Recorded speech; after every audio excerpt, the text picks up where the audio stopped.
Buenas noches, Dios me los bendiga. Amén. Estamos contentos de estar acá nuevamente y continuar con nuestro estudio de la confesión de fe. Hace 2 semanas atrás nos quedamos en el capítulo 19. Estamos hablando acerca de la ley de Dios. De la ley de Dios. ¿Qué es lo que tiene que decir la palabra del Señor acerca de la ley de Dios? Recientemente, en el programa Entendiendo los Tiempos, que es un programa que graba la emisora de radio Radio Eternidad de la Iglesia Bíblica del Señor Jesucristo allá en Santo Domingo. Ellos tuvieron un programa recientemente específicamente acerca de la ley de Dios y de los 10 mandamientos, y quería compartirles algo que dijo uno de los pastores, el pastor Salvador Gómez. Él dijo esto acerca de la ley de Dios y dijo: el mal uso de una cosa no es un buen argumento en contra de su uso apropiado. El que haya fariseos que guarden la ley moral de un modo legalista no es razón para que los cristianos no guarden la misma ley moral con un espíritu correcto. ¿Se acuerdan que hace 2 semanas atrás, y lo hemos mencionado anteriormente, habíamos mencionado que hay dos errores o 2 extremos en cuanto a la ley de Dios? La gente por lo general se va a 2 extremos. Mencióneme uno de esos extremos. El legalismo, ¿ok? ¿Qué es el legalismo? Para la salvación de uno tiene que hacer ciertas reglas. Ajá. Todo el tiempo, y a veces van de más de esas reglas, añaden más leyes. Ok, así que en adición a las leyes ya puestas por Dios, la persona legalista o la actitud legalista pretende no solamente alcanzar la salvación por medio de más reglamentos, sino que también pretende alcanzar la madurez espiritual por medio de más reglamentos. Entonces, el fariseísmo, la predicación que el pastor Obed trajo este domingo, mencionó ese elemento del fariseísmo. Entonces, el legalismo no es una manera bíblica de honrar la ley de Dios. ¿Por qué? Porque la ley de Dios en ningún momento tuvo el propósito de proveer salvación. ¿Y cuál es el otro extremo? Jonathan. Ajá, que no tienes que obedecer ninguna ley, pero eso tiene un nombre. Había un grupo. Habíamos dicho que una de las razones por las cuales los hermanos, las iglesias bautistas que redactaron esta confesión, una de las problemáticas que tenían era con la enseñanza que se oponía a todo lo que tuviera que ver con la ley de Dios. ¿Cómo se llama ese grupo o esa posición o esa corriente teológica? Jonathan. Antinomianismo, es correcto. El antinomianismo es lo opuesto al legalismo. El legalismo es todo reglas, reglas, reglas y reglas y reglas, y el antinomianismo es lo contrario, es un rechazo total a la ley de Dios. Y el que hayan personas que, como dice el pastor Salvador Gómez, él dice lo siguiente, dice: el mal uso de una cosa, ya sea legalismo o antinomianismo, no es un buen argumento en contra de su uso apropiado. El que haya fariseos que guarden la ley moral de un modo legalista no es razón para que los cristianos no guarden la misma ley moral con un espíritu correcto. Entonces, habíamos hablado de que una de las acusaciones que le hacen a aquellos grupos que no que guardan, sino que creemos en la perseverancia de los santos, en aquellos que Dios salva y que Dios preserva hasta el final. Habíamos hablado de que una de las acusaciones que ellos hacen es que, bueno, pues como ya estamos en la gracia, saludos Dante, como ya estamos en la gracia, pues entonces la ley de Dios no tiene ninguna importancia en este aspecto. Y eso, hermanos, no es bíblico. Nosotros como creyentes entendemos que hay un aspecto de la ley moral que todavía está vigente y que tiene un beneficio para el creyente y tiene un beneficio para la sociedad. Pero también hablamos de algunos aspectos de la ley. Habíamos hablado de que hay 3 aspectos de la ley. o hay tres tipos de leyes manifestados en las Escrituras. ¿Se acuerdan? Rubén, en tus notas hablamos de tres tipos de ley. ¿Cuál es una de ellas? La ceremonia. La ley ceremonial, ajá. Pero antes de la ley ceremonial, ¿cuál fue la primera ley que Dios dio? Los mandamientos. La ley moral, los 10 mandamientos, que se conoce como la ley moral, ¿verdad? Después que Dios da la ley moral, los 10 mandamientos, dio entonces la ley ceremonial y tenemos la ley civil.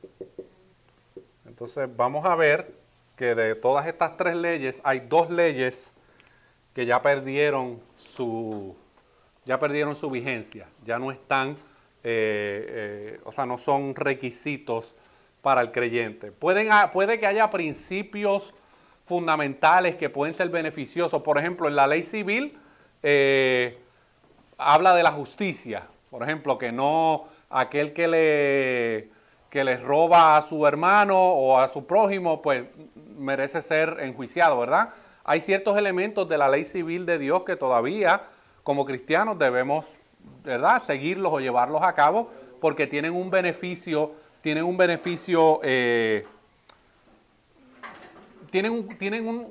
y contribuyen a la sociedad en la cual vivimos. Pero vamos ahora al párrafo número 4. Párrafo número 4 de la confesión, el capítulo 19 de la ley de Dios.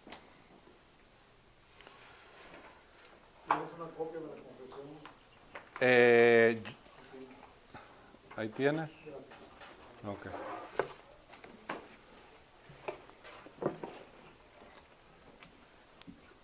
Párrafo número 4.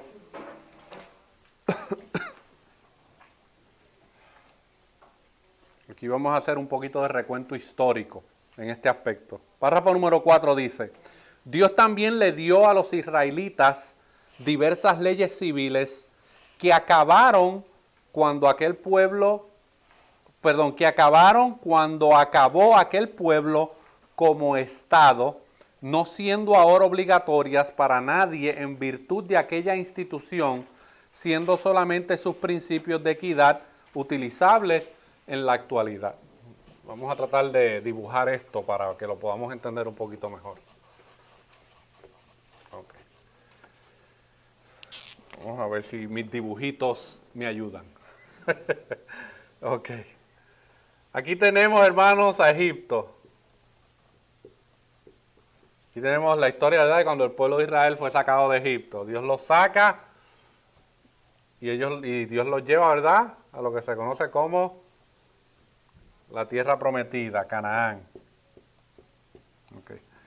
Antes de que el pueblo entrara aquí, ¿qué fue lo que Dios le dio al pueblo?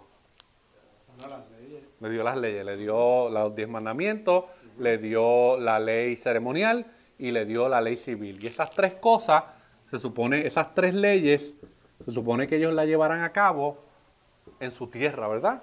Y esto era lo que se conoce en la teología como una teocracia. Una teocracia. Aquí quien reinaba, hermanos, era Dios con sus leyes.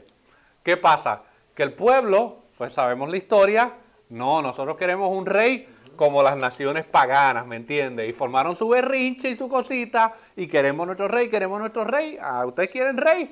Ahí tienen, ¡uy! Les dio el rey, ¿me entiendes? Ahí tenemos a Saúl, tenemos entonces la historia de todas las 12 tribus que luego se van divolviendo, el reino del norte, el reino del sur. Bueno, ¿qué pasa? Que el pueblo, ¿qué fue lo que hizo? Empezó a desobedecer la ley moral de Dios, empezó a tener en poco la ley ceremonial, porque empezaron a hacer la ley ceremonial de una actitud hipócrita. O sea, Dios llegó a un momento donde se aborreció de los sacrificios del pueblo. Si usted lee el profeta, acompáñenme un momentito al profeta Amós. Acompáñenme un momentito al profeta Amós. Ese está más cómoda. Está en declive. Me quería mover, pero perdón.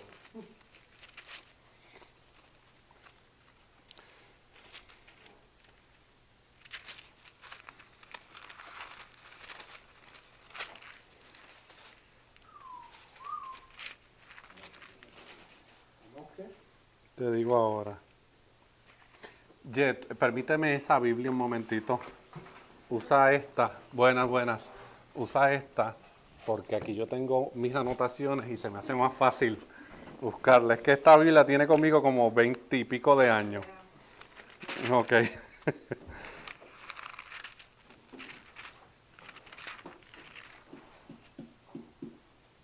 Amos 5:21. Amos 5:21. Ok, Amós 5:21, sí. Ok. Si vemos entonces, vemos la actitud de Dios y del pueblo.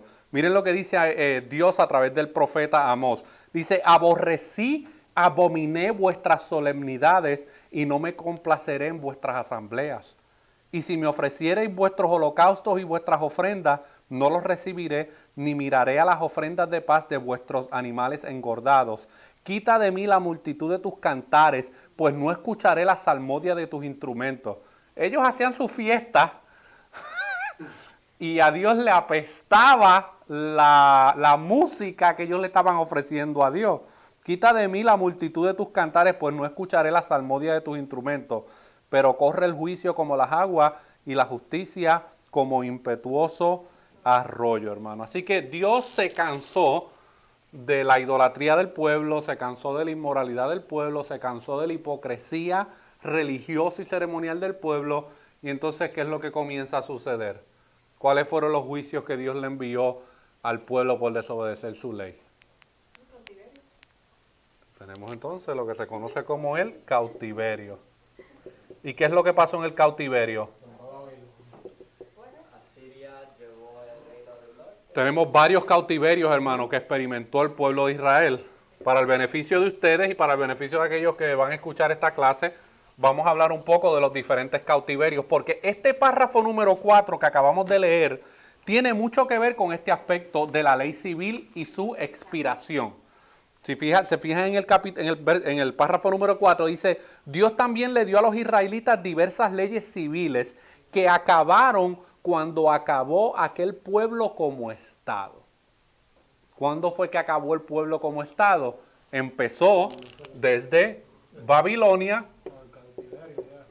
Empezó desde Babilonia, luego tenemos a los persas, luego tenemos a los griegos, y luego tenemos a Roma, y la culminación de la destrucción total de Israel como Estado, ¿cuándo es que sucede? En el año 70 después de Cristo, con la destrucción de Jerusalén y el santuario.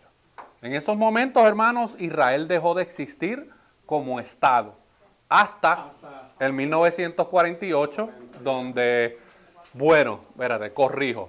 En el 1948, Israel se reconoce nuevamente como una entidad, como una nación, pero Israel no es lo mismo que era hace 2000 años atrás, hermano, antes de la destrucción del templo.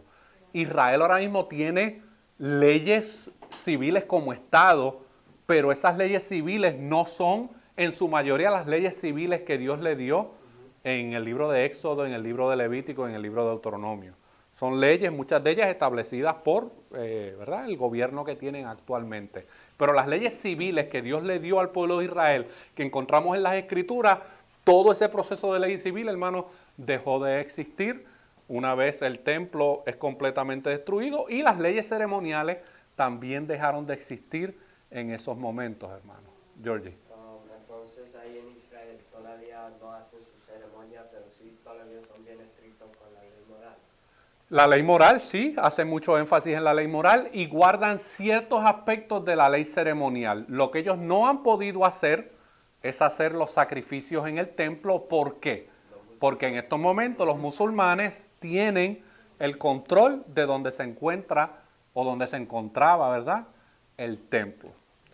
En algún momento dado hablaremos de escatología, porque hay un grupo dentro de la fe cristiana que sostiene, ¿verdad?, que va a haber una reconstrucción, va a haber un tercer templo, y en ese templo se van a volver a sacrificar los animales.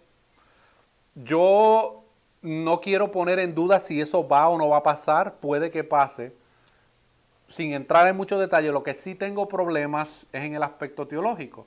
Porque si ya el sacrificio perfecto fue Cristo, no creo que ahora Dios quiera que el pueblo de Israel regrese al sacrificio de animales para la expiación de sus pecados. ¿Me entiendes?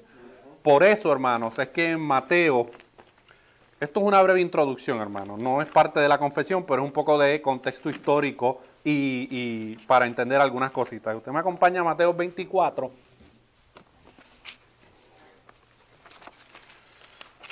Créame, hermano, que mi fuerte no es la escatología, pero me estoy preparando.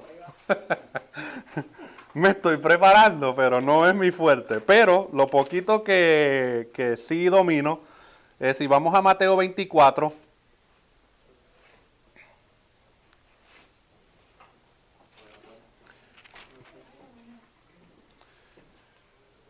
Mateo 24, Jonathan, ¿qué tú buscas, papi? Ok. En Mateo 24 dice, Mateo 24, versículo 1, dice, cuando Jesús salió del templo y se iba, se acercaron sus discípulos para mostrarle los edificios del templo. ¿Cuál era el orgullo nacional de los judíos? El templo. Ellos habían hecho un ídolo del templo, hermanos. Cuando Jesús salió del templo y se iba, se acercaron sus discípulos para mostrarle los edificios del templo. Imagínense en esto, hermano, los discípulos queriéndole dar un tour a Jesús de las maravillas del templo. ¿Qué es lo que está pasando ahí? Los discípulos dicen, vente Jesús para enseñarte las maravillas de nuestro templo. Y miren la... ¿Ah? Claro. Y Jesús les responde, respondiendo él les dijo, ¿veis todo esto? De cierto os digo que no quedará aquí piedra sobre piedra que no sea derribada. Ay, hermano, en el momento usted lee eso y a lo mejor no le causa nada. Pero lo que Jesús le está diciendo no solamente a sus discípulos, sino a la multitud de fariseos y multitud que está ahí, hermano. Eso es un ataque de Estado. Eso es un ataque contra el patrimonio nacional del pueblo de Israel. Y dice el versículo 3, y estando él sentado en el monte de los olivos, los discípulos se le acercaron aparte diciendo, dinos, ¿cuándo serán estas cosas? Se quedaron como medio dudosos. Como que, espérate, ¿cómo que el templo va a ser destruido? Eso entonces es juicio de Dios. ¿Cuándo van a pasar estas cosas? Dinos, ¿cuándo serán estas cosas y qué señal habrá de tu venida y del fin del siglo? Respondiendo Jesús les dijo, y ahí le da un sinnúmero, ¿verdad?, de instrucciones. Mirad que nadie os engañe, porque vendrán muchos en mi nombre diciendo yo soy el Cristo, y a muchos engañarán, y sigue dando una lista. Pero en el versículo 15 dice, por tanto, cuando veáis en el lugar santo la abominación desoladora de que habló el profeta Daniel, el que lee entienda, entonces los que estén en Judea huyan a los montes. Esto es una referencia históricamente, hermanos.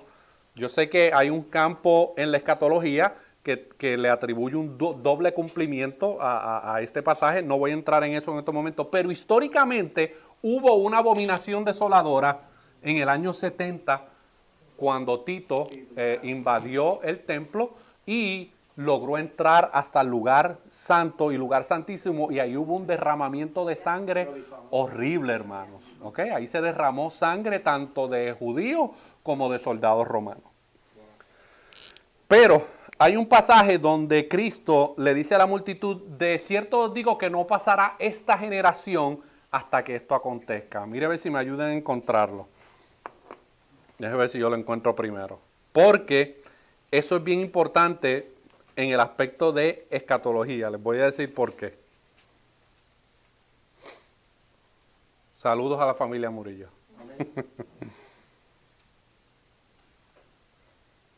Ese es el Mateo 24:6. No, ahí estoy. Donde dice, de cierto digo que estas cosas, que no pasará esta generación hasta que estas cosas sucedan. ¿Lo tienes en Mateo 24:6 o 25:6?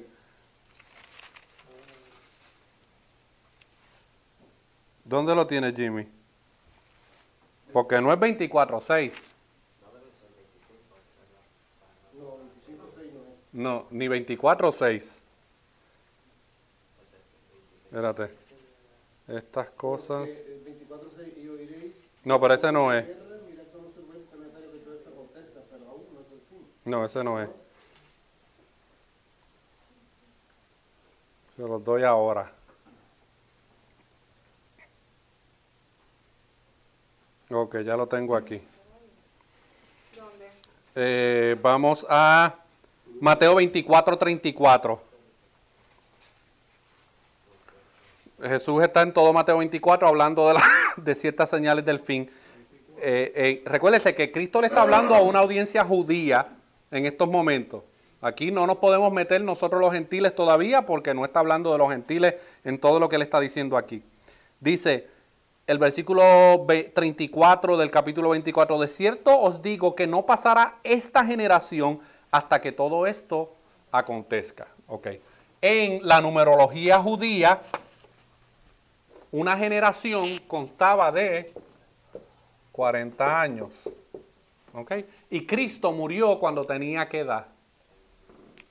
33, ¿verdad? Pero murió en el año 30 porque el calendario greco-romano se cambió y Cristo nació en el año 3 aproximadamente, antes del cambio de calendario, así que tenía como 33 años.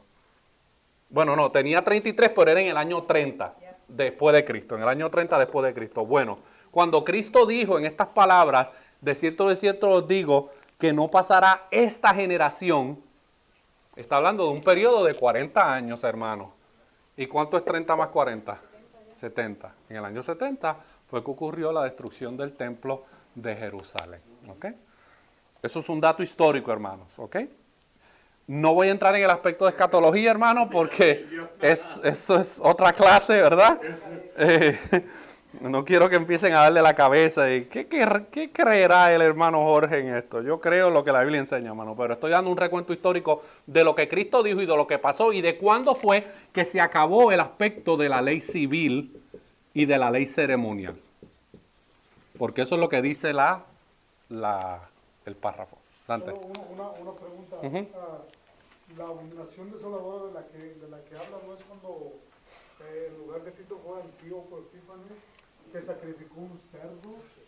En la profecía de Daniel sí. La profecía de Daniel sí. Ya había ocurrido anteriormente. Es correcto. Eso es lo que se considera como una abominación desoladora porque fue cometida dentro del lugar santísimo. Pero Cristo vuelve a hablar de una abominación desoladora que en este caso, en el dato histórico, pues obviamente tiene todo lo que pasó en el año 70 y lo que pasó en el templo dentro del santuario, llena los requisitos de esa abominación desoladora. Ahora, en la escatología premilenial, pretribulacional, existe una tercera abominación desoladora, que es la que el anticristo cometerá. Ok, pero ya eso es, ¿verdad? Una rama de lo que tiene que ver con la escatología, ¿verdad? No es que yo no crea en ella, pero pues tengo algunas dudas ahí medias todavía sin contestar. Así que cuando la Biblia habla aquí, cuando la confesión habla en el párrafo 4, Dios también le dio a los israelitas diversas leyes civiles que acabaron cuando acabó aquel pueblo como estado, no siendo ahora obligatorias para nadie en virtud de aquella institución, hermanos, siendo solamente sus principios de equidad utilizables en la actualidad. Vamos a ir a algunos pasajes. Vamos a Lucas 21 del 20 al 24 para ver este aspecto de que no son obligatorias. Lucas 21, 20. Si voy muy rápido, por favor me dejan saber. ¿Está bien? No puedo regresar. Vas a tener que dar el video. No puedo hacer rewind. Lucas 21, 20 al 24. Dice, pero cuando vieras a Jerusalén rodeada de ejércitos, sabed entonces que su destrucción ha llegado, hermano.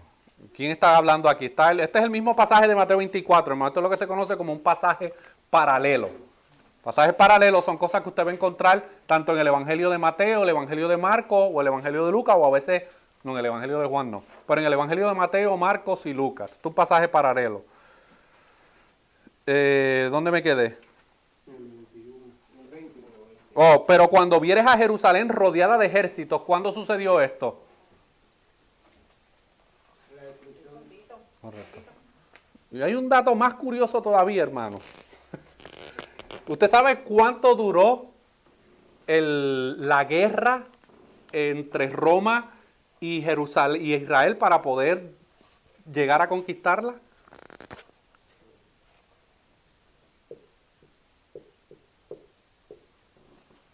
Siete años, hermano. Desde el año 63 hasta el año 70 estuvieron peleando y haciendo resistencia el Imperio Romano para poder entrar a la ciudad de Jerusalén. Y hermano, si usted lee los libros de Josefo, el historiador, usted va a leer las horrendas historias de lo que estaba pasando, hermano. Cuando usted lee en Mateo 24, donde dice, ay de aquellas que estén encintas y de las que den a luz. ¿Qué pasa cuando el pueblo de Roma sitea todo Jerusalén y le cierra los accesos de agua y de comida al pueblo? ¿Qué es lo que tú crees que empieza a pasar dentro de ese pueblo? Empiezan a morirse del hambre, empieza la criminalidad, empiezan las enfermedades, empiezan los asesinatos, hermano. Lo que se vivió en Jerusalén en esos 7 años de batalla contra el Imperio Romano, hermano, se puede clasificar de una manera sin entrar en el aspecto escatológico, pero se puede catalogar fácilmente como una gran tribulación. Y especialmente cuando había madres que se estaban comiendo a sus propios hijos y estaban dando a sus hijos para poder obtener dinero para poder comer. Todo eso pasando dentro de las murallas de Jerusalén durante este periodo. Por eso es que en la profecía Cristo le dice, los que estén en Judea, váyanse a los montes, ¿me entiendes? No se queden dentro de Jerusalén porque una vez se queden adentro no van a poder salir. Sigue diciendo, pero cuando vieres a Jerusalén rodeada de ejércitos, sabed entonces que su destrucción ha llegado. Entonces los que estén en Judea huyan a los montes y los que en medio de ella váyanse y los que estén en los campos no entren en ella, porque estos son días de retribución para que se cumplan todas las cosas que están escritas. Y dice, mas hay de las que estén encintas y de las que críen en aquellos días, porque habrá gran calamidad en la tierra e ira sobre este pueblo. Y caerán a filo de espada y serán llevados cautivos a todas las naciones, y Jerusalén será hollada por los gentiles hasta que los tiempos de los gentiles se cumplan, hermano. Así que en ese momento cesa todo lo que tiene que ver con la ley ceremonial y la ley civil, porque ya no hay pueblo, hermano. O sea, fueron todos esparcidos, todo el sistema político que tenían fue totalmente desbandado, hermano. Y ahora Roma toma el control completo de la nación de Israel y especialmente de Jerusalén. Vamos a Hechos capítulo 6, versículos 3 al 14.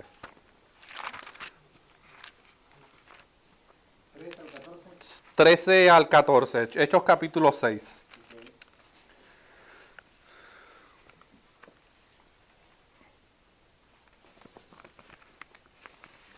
Aquí está el arresto de Esteban, ¿verdad? Luego de que él se pone a predicar. Y aquí lo llevan a juicio. Y dice, y pusieron testigos falsos que decían, este hombre no cesa de hablar palabras blasfemas contra este lugar santo. ¿Contra cuál lugar se está refiriendo? Porque el templo todavía no ha sido destruido cuando esto está pasando, hermano. ¿Ok? Contra este lugar santo y contra la ley. Pues le hemos oído decir que ese Jesús de Nazaret destruirá este lugar y cambiará las costumbres que nos dio Moisés, hermano. ¿Okay? Esteban entendía, hermano, que toda esa ley ceremonial que el pueblo de Israel adoraba de una manera hipócrita iba a llegar a su fin. Iba a llegar a su fin, hermano. Vamos a Hebreos capítulo 9. Porque cuando se escribió la carta a los hebreos, todavía el templo existía.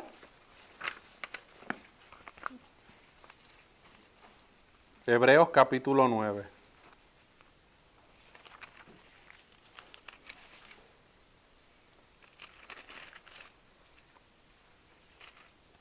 Hebreos capítulo 9, versículos 18 y 19.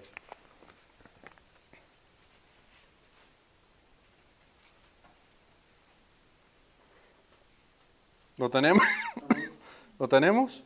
¿Ok? Dice, de donde ni aun el primer pacto fue instituido sin sangre, porque habiendo anunciado Moisés todos los mandamientos de la ley a todo el pueblo, tomó la sangre de los becerros y de los machos cabríos con agua, lana, escarlata e hisopo, y roció el mismo libro y también a todo el pueblo. Así que cuando el escritor a los hebreos le está hablando a esta audiencia, todavía todos estos aspectos de la ley ceremonial se estaban llevando a cabo. Por eso era la necesidad del escritor a los hebreos presentar a Jesús como la culminación de todas esas ceremonias. Cristo es mayor que los profetas, Cristo es mayor que el sumo sacerdote, Cristo es mayor que el tabernáculo, Cristo es mayor que los sacrificios, Cristo es mayor que todas las fiestas, hermanos.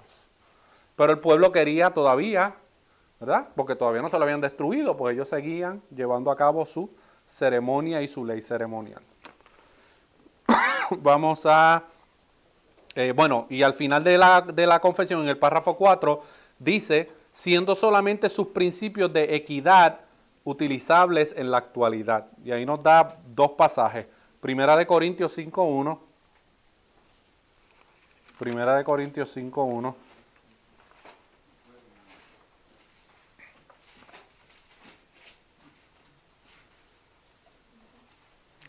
Donde aquí está hablando de que hay ciertos aspectos de la ley civil que tienen un beneficio aún para nosotros como cristianos. Y tienen un beneficio para la sociedad. Por ejemplo, aquí dice, de cierto se oye que hay entre vosotros fornicación, y tal fornicación cual aún ni se nombra entre los gentiles, tanto que alguno tiene la mujer de su padre. En el contexto de la ley civil, ¿eso era qué? Eso era un delito. Eso no podía ser, hermano, ¿verdad? Y aún los gentiles tenían un poquito de más decencia moral que asumo yo que era judío, el que estaba llevando a cabo este pecado, ¿verdad? Tan grosero de una manera visible. Entonces, había un aspecto de la ley civil que condenaba esta práctica, y aunque ya ha perdido su vigencia, porque ya la ley civil cayó porque ya Israel no existía como nación en cuanto al gobierno civil, todavía eso es un principio que nosotros podemos, ¿verdad?, llevar a cabo y aplicar. Y es que no debemos estar con la mujer de nuestro padre, ¿me entiendes? O sea, que hay un elemento aplicable todavía a nuestras vidas. Y luego tenemos Primera de Corintios, capítulo 9, versículos 8 al 10. Primera de Corintios, capítulo 9, versículos 8 al 10. Versículos 8 al 10. Y dice, digo esto solo como hombre, ¿no dice esto también la ley? Porque en la ley de Moisés está escrito, no pondrás bozal al buey que trilla. ¿Tiene Dios cuidado de los bueyes? ¿O lo dice enteramente por nosotros? Pues por nosotros se escribió, porque con esperanza debe arar el que ara, y el que trilla con esperanza de recibir fruto, hermano. Ya habíamos hablado, ¿verdad?, de este pasaje en la predicación que hicimos del creyente y la generosidad. El principio que se había dado en la ley civil y en la ley ceremonial todavía tiene una aplicación para el día de hoy, ¿verdad? Que es el sostenimiento de la obra de Dios y de aquellos que trabajan en la obra del ministerio. O sea que hay ciertos principios de la ley civil y de la ley ceremonial que pueden ser beneficiosos para el cristiano, inclusive en algunos casos para el no cristiano, ¿verdad? Es bueno que el no cristiano no esté acostándose con la mujer de su padre. Eso es un principio que tiene moral también, pero también tiene un aspecto civil. No debe hacerlo, porque si lo hace es considerado, ¿verdad?, adulterio si es que está casado con una mujer. Entonces, en ese aspecto, hermanos, es que nosotros tenemos que entender la finalización de la ley civil, pero no perder de vista que algunos de estos elementos de la ley civil tienen beneficios para las generaciones en cualquier sociedad. ¿Alguna duda o pregunta hasta ahí? Esta clase yo le voy a sugerir que usted revise la primera y que usted revise esta nuevamente cuando la terminemos. Vamos al párrafo número 5. Porque quiero mostrarles, estoy tratando de terminar aquí lo más rápido que pueda para mostrarles un pequeño video que habla acerca de este aspecto de la ley de Dios. dice el párrafo número 5, la ley moral obliga para siempre a todos, tanto a los justificados como a los demás. ¿Quiénes son los justificados? Los creyentes. ¿Y los demás? El resto del mundo, los inconversos, hermanos. La ley moral obliga para siempre a todos, tanto a los justificados como a los demás, a que se la obedezca. Eso está escrito mal, porque se supone que se diga a que se le obedezca. A que se le obedezca. Y esto no solo en consideración a su contenido, sino también con respecto a la autoridad de Dios. El Creador, ¿quién la dio? Tampoco Cristo en el Evangelio en ninguna manera cancela esta obligación, sino que la refuerza considerablemente. Refiriéndose al caso de la ley moral de Dios, ¿verdad? Porque en sin número de ocasiones se le presentaban personas queriendo justificarse, ¿verdad? Por su supuesto cumplimiento de la ley de Dios. Y Jesús los mataba, hermano. Jesús los mataba. El joven rico lo mató después que él mintió y dijo, no, yo he guardado todos los mandamientos desde mi juventud. Ah, pues no hay problema. Todos. Uno de ellos, ¿verdad? Ama a tu prójimo como a ti mismo. Pues entonces vende todo lo que tiene y dáselo a los pobres. Ahí se le acabó su obediencia al Señor, hermano. Porque lo que Cristo le estaba queriendo enseñar era que tu amor al prójimo debe ser mayor que tu amor por tus riquezas y tus propiedades. Pero él no podía llevar eso a cabo. Pero en otra ocasión, los fariseos fueron donde Jesús a ponerlo en duda y a cuestionarle y a decirle que si era permitido al hombre divorciarse de su mujer, ¿verdad? Algunos tenían unas razones por las cuales otros decían que tú te puedes divorciar de tu mujer por cualquier razón. Y entonces Jesús les contesta, ¿verdad? Y le dice, no está escrito en la ley de Moisés que por la dureza de su corazón Moisés les dio, ¿verdad? Carta de repudio. Mas yo os digo. Y eleva, hermanos, la ley moral a una posición más alta que ellos no podían alcanzar. Aquel que dice, no, yo nunca he asesinado. Cristo eleva la ley moral y le dice, sí, pero tú no has asesinado físicamente, pero si odias a tu hermano, eres un asesino. Ándate. No, yo nunca le he sido infiel a mi esposa. Nah, pero cuando miras a la mujer de tu prójimo y la deseas, cometes adulterio en tu corazón. Elevó la ley moral de Dios, hermano. ¿Para qué? Para que nadie se pudiera justificar. Nadie se pudiera justificar. Eso es lo que dice el párrafo. Al final dice, tampoco Cristo en el Evangelio en ninguna manera cancela esta obligación, sino que la refuerza considerablemente. Y ahí hay un sinnúmero de pasajes, hermano, que no nos daría el tiempo en la noche de hoy para poderlos ver, pero si usted los puede leer en su casa, que yo sé que usted una vez a la semana abre su confesión y la estudia, Bien ávidamente. pues entonces usted puede ver los pasajes bíblicos que salen ahí y los puede ir desarrollando. ¿Alguna duda o pregunta hasta ahora? Mucha pelea. ¿Ah? No, yo siempre miro con positivismo. Ay. A ustedes se les olvida que yo estuve del otro lado también, que yo fui oveja. ¿Ah? Ay. ¿Ah? Conozco todas las justificaciones posibles, las conozco. Bueno. Vamos a tratar de culminar con este párrafo número 6, hermano, que es un poco extenso.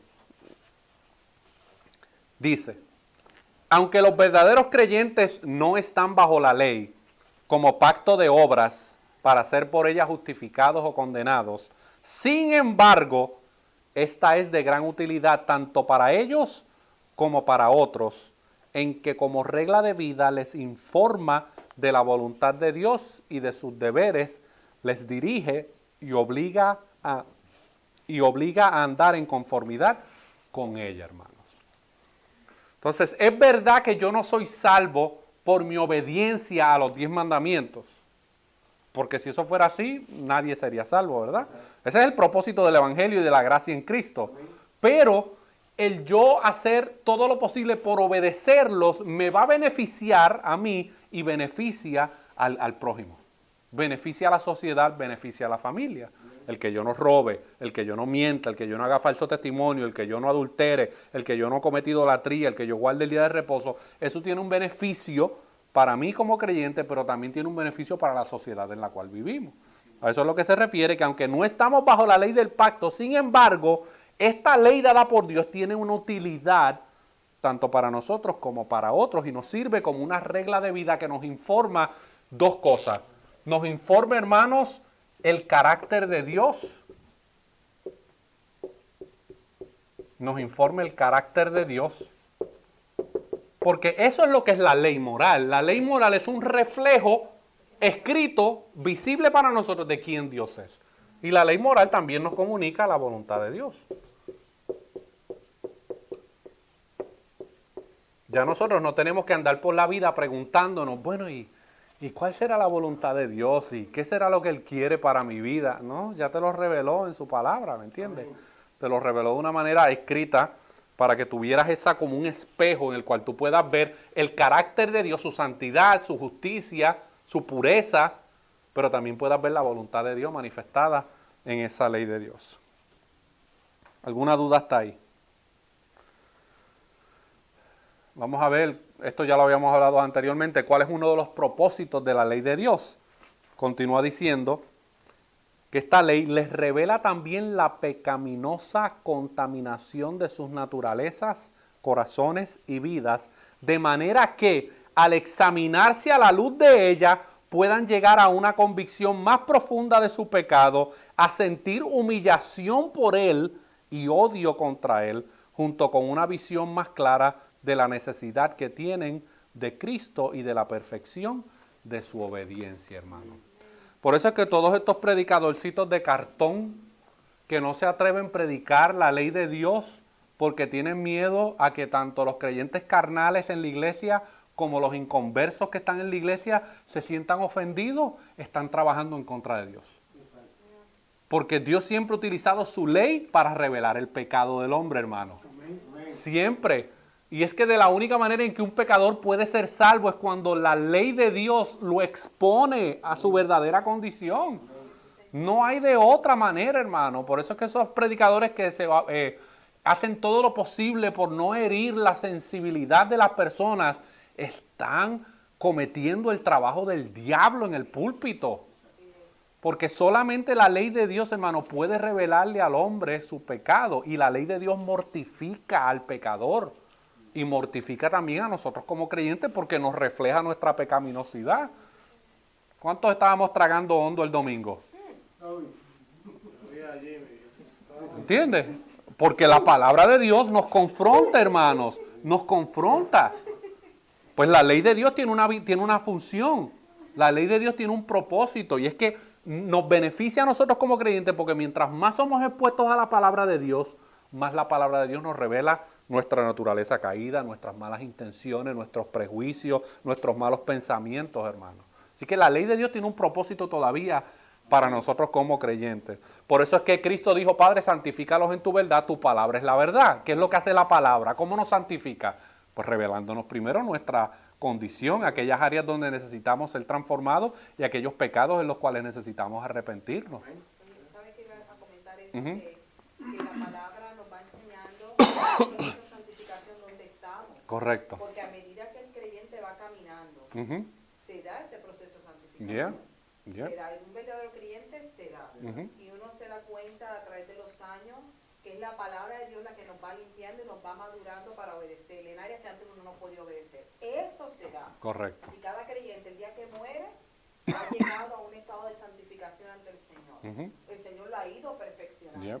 Cuando tal vez al principio de caminar con el Señor no se le hacía fácil vencer algo, pero luego en el caminar con el Señor ya eso no les de piedra de tropiezo y puede entregarse al Señor más y más. Y eso es real, eso es un cuento de hadas. Por eso, hermano, es que cuando una persona llega a principio a los caminos del Señor, por eso es que yo le estoy pidiendo al Señor que me ayude a ser paciente en este aspecto, es que la persona cuando es recién convertida y está comenzando, ¿verdad?, en su caminar con el Señor, la palabra de Dios para esa persona está como empañada.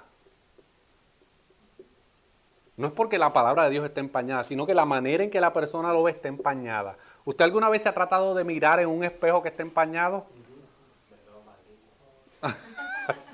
¿Qué es lo que por lo general usted tiene que hacer para poderse ver bien? Usted tiene que limpiar el espejo, ¿verdad?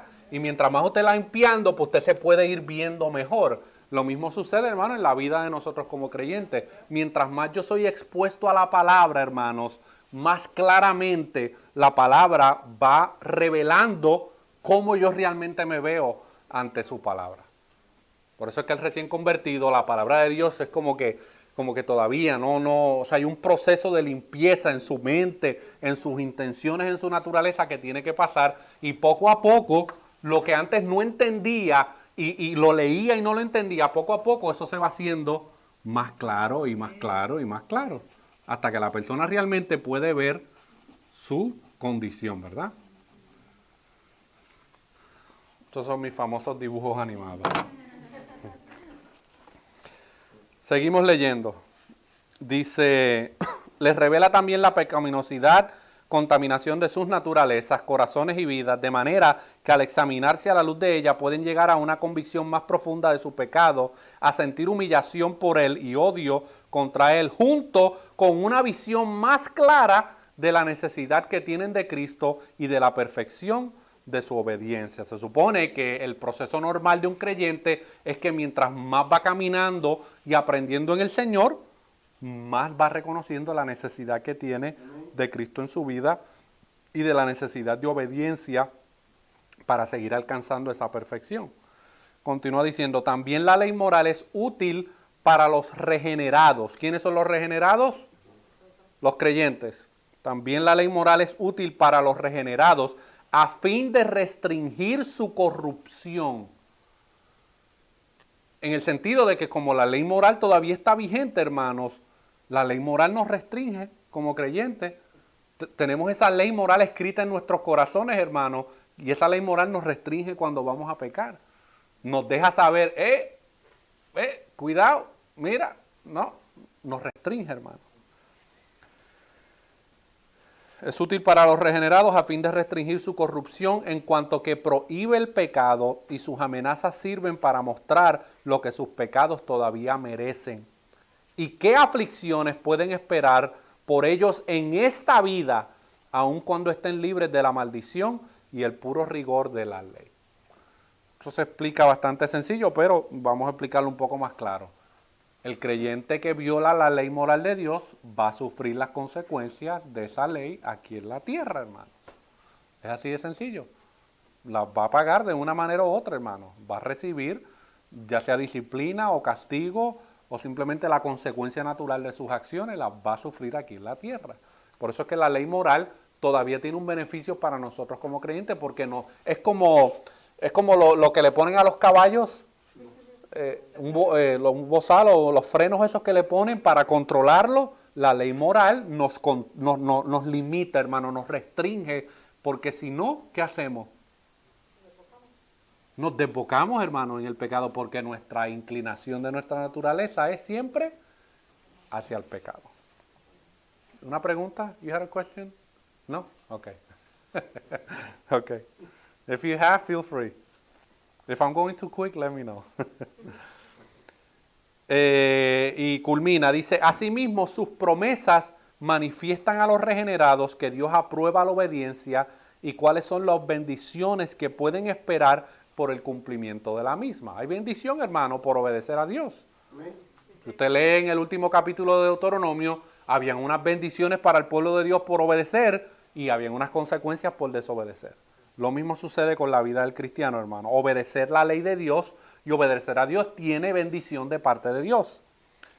Asimismo, sus promesas manifiestan a los regenerados que Dios aprueba la obediencia y cuáles son las bendiciones que pueden esperar por el cumplimiento de la misma, aunque no como si se les deba por la ley como pacto de obras, de manera que si alguien hace lo bueno y se abstiene de hacer lo malo porque la ley le manda lo uno y le prohíbe lo otro, no por ello demuestra que se encuentra bajo la ley y no bajo la gracia. En otras palabras, hermano, en todo parece tres tristes tigres trigaban en un trigal.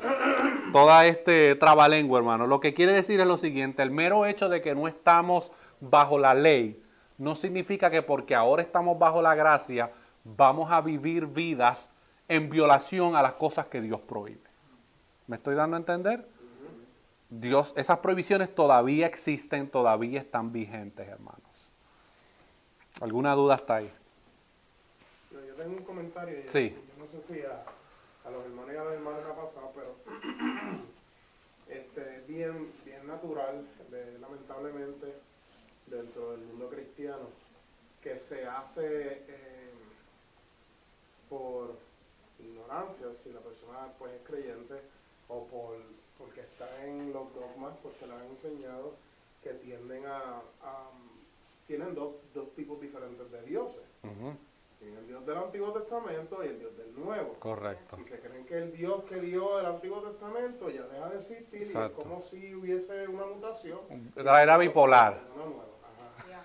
Entonces es interesante que cuando uno lee esto, me pongo a pensar, y entonces Cristo lo dijo bien claro: yo no vine a deshacer la ley, ni a abrogarla. ¿Sabes? Y entonces que uno ve esas cosas, como quiera, los 10 mandamientos siguen siendo la palabra de Dios. O sea, Él las dijo a través de Moisés.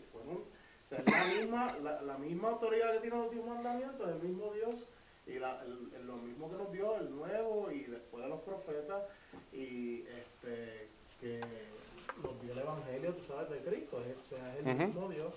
Es interesante saber que uno pensando, o sea, muchos cristianos hacen eso, tú sabes. Y de hecho, si tú se lo mencionas, te dicen: tú eres un legalista. ¿No? Sí, correcto. Yeah. Tú eres un legalista. Pues confunden una cosa con la otra. La gracia, y nosotros no tenemos que ver nada con eso. Pero tú estás diciendo con eso. O sea, pero fíjate, hay algo bien interesante. Yo he tenido la oportunidad de estar dentro de algunos movimientos en el mundo cristiano. Algunos de adentro, otros los he mirado desde afuera. Y por lo general hay un movimiento que es el movimiento apostólico profético. Algunos de ustedes lo han escuchado, algunos de ustedes han sido expuestos a ese movimiento.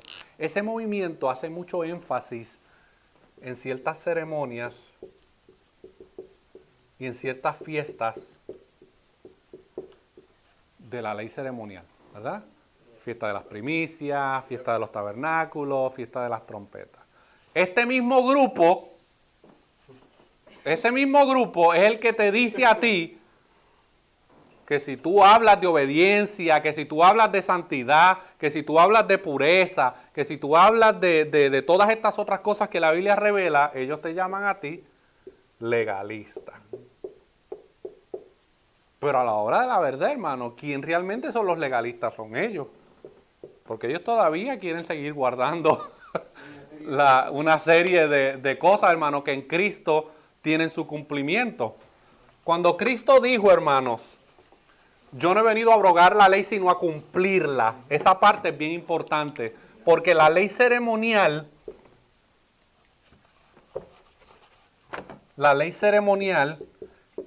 ¿cuál era el propósito de la ley ceremonial?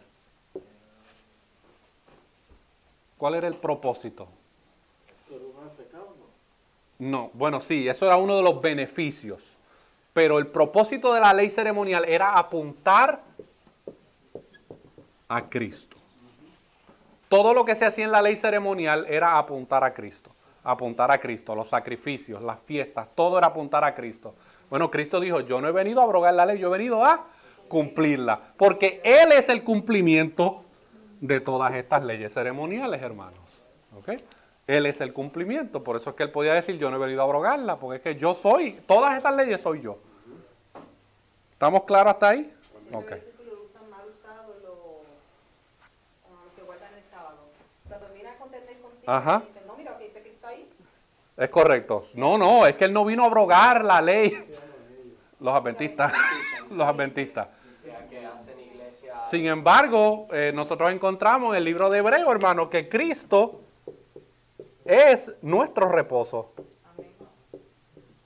Y ese es el versículo que no le Cristo es nuestro reposo, porque ¿qué era lo que pasaba en el día de reposo? ¿Qué se supone que el pueblo encontrara en el día de reposo?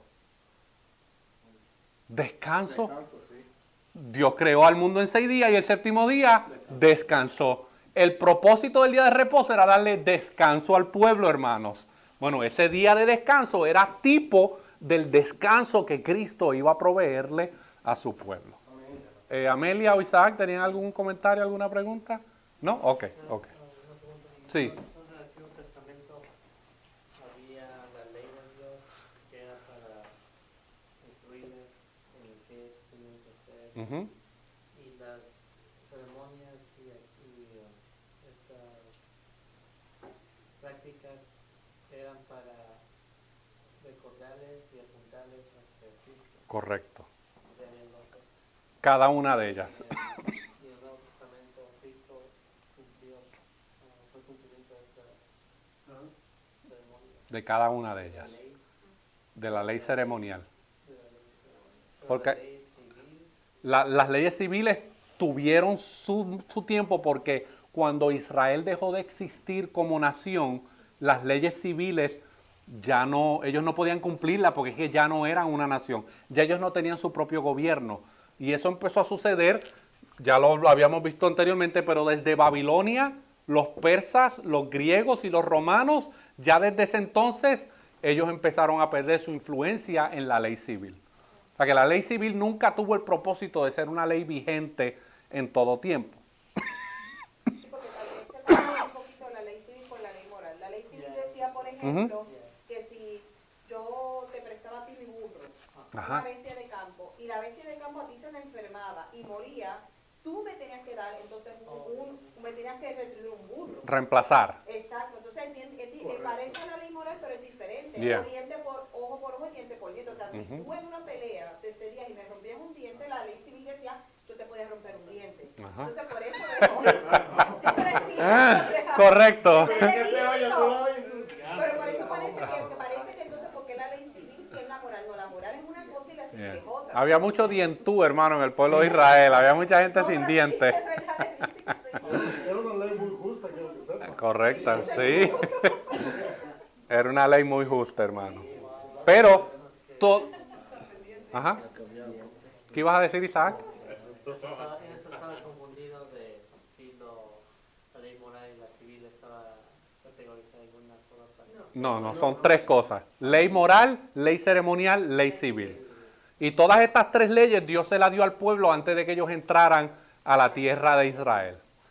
Pero como hablamos al principio, Dios le dio estas leyes al pueblo. El pueblo entró a la tierra prometida. ¿Y qué fue lo que hicieron con la ley moral, la ley civil y la ley ceremonial?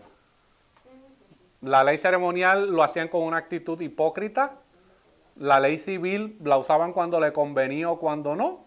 Y la ley moral la ignoraban todo el tiempo y por eso fue que Dios mandó su juicio sobre su pueblo.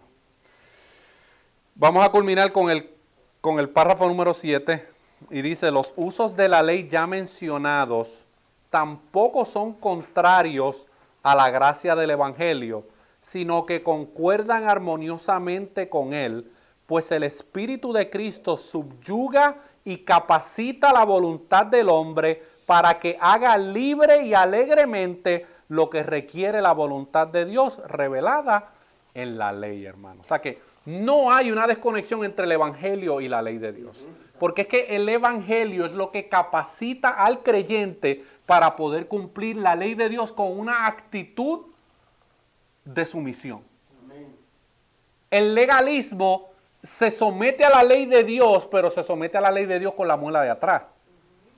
No con alegría ni gozo, hermano. Se somete porque tiene miedo al juicio o porque quiere justificarse a sí mismo por sus propias obras.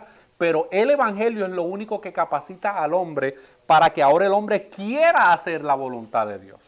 Y cuando quebranta la ley de Dios, se siente mal. ¿Y qué es lo que hace el Evangelio? El que realmente entiende el Evangelio, hermano, cuando peca contra Dios, no busca cosas que hacer para tratar de agradar a Dios. ¿Me está entendiendo? O sea, no dice diantre, hermano, de verdad que hoy sí que la dañé, pues entonces mañana yo me voy a ir a ayudar a 3 desamparados, me voy a ayudar a 2 viudas, me voy a ir a darle comida a los pobres y con estas buenas obras yo voy a volver a restablecer mi comunión con Dios. Eso es lo que hace el legalista. El legalista cree que por medio de sus buenas obras va a poder alcanzar eso. El que realmente entiende el Evangelio reconoce que ha pecado contra Dios y en vez de recorrer a sus buenas obras, recorre a Cristo.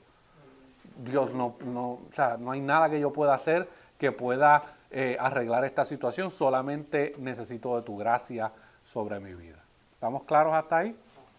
Por eso es que es tan triste el evangelio del hyper grace que le dicen en inglés, la supergracia. Sí. Porque es que El antinomianismo. Sí. Es que barata completamente el propósito de lo que es el evangelio. Yeah. El evangelio, obviamente, pues tú tienes la gracia, pero reconoces que no hay ningún tipo de manera de que tú puedas satisfacer lo que se supone que es delante de Dios. Correcto. Tienes que tirarte, tú sabes, a pedirle perdón. Yo le leía hoy, más tempranito, antes de que llegaran la mayoría del grupo, el pastor Salvador Gómez, uno de los pastores de allá de la iglesia donde está el pastor Sugel Michelén, dijo lo siguiente acerca de este aspecto de la ley de Dios. Y dice, el mal uso de una cosa no es un buen argumento en contra de su uso apropiado. El que haya fariseos que guarden la ley moral de un modo legalista no es razón para que los cristianos no guarden la misma ley moral con un espíritu correcto, hermanos. O sea que tú puedes guardar la ley de Dios con una actitud incorrecta, que era lo que le pasaba a los fariseos. Por eso que en la parábola del publicano y del fariseo, ¿qué era lo que estaba pasando con el fariseo? El fariseo se confiaba en sí mismo, en su propia justicia, en su propia capacidad de guardar la ley y había hecho de la ley su Dios. Ese es uno de los problemas del fariseo, hermano, que el fariseo había hecho de la ley a Dios. Había convertido la ley en Dios. Y el que hayan 2 extremos, como explicamos al principio, hablamos de que hay 2 extremos, el legalismo y el antinomianismo. Bueno, el que existan esos 2 extremos no significa que no haya un uso y un entendimiento adecuado del propósito de la ley de Dios. No nos debe llevar ni al legalismo, ni nos debe llevar al antinomianismo. No nos debe llevar a voy a hacer muchas cosas para agradar a Dios, pero tampoco nos debe llevar a, bueno, pues, como estoy en la gracia, voy a vivir como me da la gana, porque total, pues, ¿quién condenará a los escogidos? Esa no es, Sí, les expliqué al principio de esta clase, hace 2 semanas atrás, que el contexto, uno de los propósitos por los cuales se escribió este punto de la confesión, tanto en la de Westminster como en la del 1689, era que el grupo de los antinomianistas se había levantado fuertemente. Y estaban básicamente predicando que tú puedes vivir como tú quieras. Y había una condición grave, hermanos. Miren, cuando Calvino lo llaman de nuevo a Ginebra, porque él lo habían votado. Él lo votaron de Ginebra. Lo habían votado de Francia. La Iglesia Católica lo votó de Francia por él abrazar la fe protestante reformada. Farel, un líder en el área de Ginebra, de Suecia, se lo lleva para Ginebra y Calvino comenzó a hacer ciertas reformas dentro, no solamente del aspecto eclesiástico de la iglesia en Ginebra, sino también que esas reformas comenzaron a influenciar el gobierno dentro de Ginebra, dentro del pueblo donde él vivía. Bueno, una de esas reformas que él trajo era la excomunión de aquellos cristianos que profesaban fe en Cristo, pero estaban viviendo vidas inmorales en la comunidad y no estaban viviendo vidas de testimonio en la comunidad. Pero sin embargo, vivían toda una semana como diablos y el domingo querían venir a participar de la cena. Y una de las primeras cosas que hizo Juan Calvino, hermano, es que excomulgó al 70% de la congregación. ¿Qué usted cree que le pasó? ¿Quiénes eran algunos de los miembros de la iglesia en Ginebra? Los líderes políticos, los líderes en el gobierno, los líderes en los sistemas judiciales. Pues él, hermano, los excomulgó a todos. Aquí ninguno de ustedes va a participar de la cena. No les prohibía la entrada a la iglesia, pero no iban a participar de la cena. se le vinieron encima, hermano. Lo estaban buscando para matarlo. Por eso se tuvo que ir. Y después, entonces, años después, lo vuelven a traer y Calvino no quería regresar. Calvino no quería regresar, hermano. Y lo traen de nuevo. ¿Y sabe lo que él hizo? Volvió con lo mismo, hermano. Y empezó a predicar. Creo que estuvo como 13 años fuera. Comenzó a predicar en el mismo versículo donde se quedó hacía 13 años atrás. Continuamos, ¿entiendes? Y empezó a excomulgar gente de nuevo, hermano. Y mató a Servet. No, él no mató a Servet, pero él pues se quedó así como que... Ahora, hay un detalle de Servet, hermano. La Iglesia Católica había hecho una bula de excomulgación y de inquisición contra Miguel Servet. Miguel Servet era un líder religioso que negaba la Trinidad. Y la Iglesia Católica había hecho una bula ya contra Miguel Servet. O sea que ya Miguel Servet tenía una sentencia de juicio sobre su cabeza. Y él se escapó de donde estaba y terminó en Suiza, hermano. Y como en Suiza habían abrazado la Reforma Protestante, todavía habían algunos que llevaron al extremo este aspecto de la santidad y de la pureza doctrinal. Y pues muchos de ellos, que yo entiendo que a lo mejor no eran cristianos de verdad, conspiraron y mataron a Servet. Estudie esa historia en algún momento, hermano. Esa es una de las acusaciones que le van a lanzar, ¿verdad? Aquellos que sostienen la posición reformada. Calvino mató a Servet. Los arminianos, sí. Así una vez un estudiante en el instituto me salió con esa.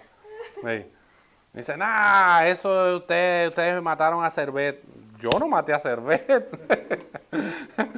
Una cosa es lo que pasó en la historia, otra cosa son los postulados bíblicos, ¿verdad? Que la Reforma presentó. Bueno, vamos a dejarlo hasta ahí.